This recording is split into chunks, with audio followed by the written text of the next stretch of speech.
It seems that a voltage can be induced between the wingtips of a plane as it's flying.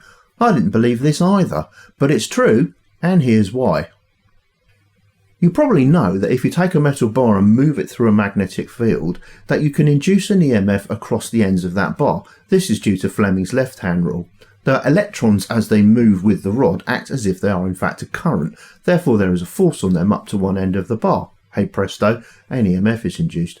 You probably also know that this force is greatest, or the EMF is greatest, when the direction of travel of the rod is at right angles to the magnetic field lines.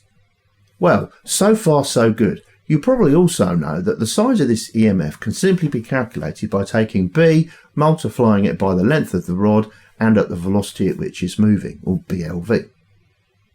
But there's been something playing on my mind about this to do with the shape of the magnetic field, like this.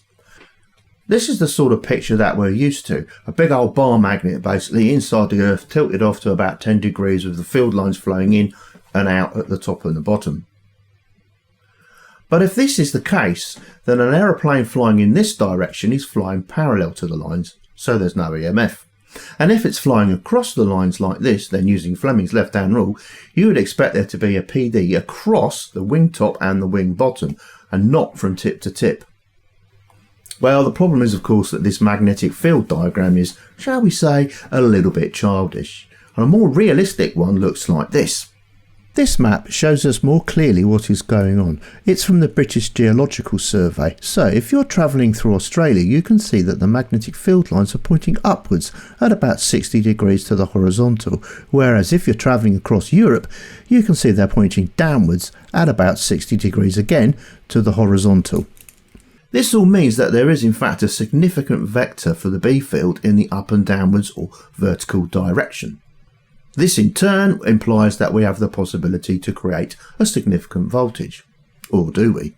This rather marvellous second map shows us the actual size of the up and down vector for a magnetic field at different places on the Earth. So you can see, for example, that travelling across Europe is around about 45,000, which sounds really big until you realise, of course, that the units are nanoteslas, 10 to the minus 9.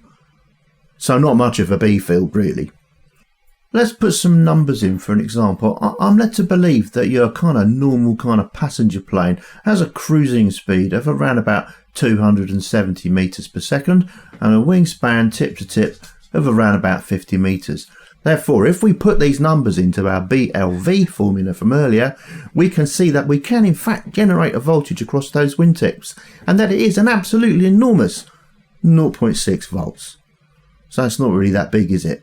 Which I suppose is probably a good thing from a safety perspective, because you don't want big voltages hanging around with fuel tanks. I'll leave you to think about why.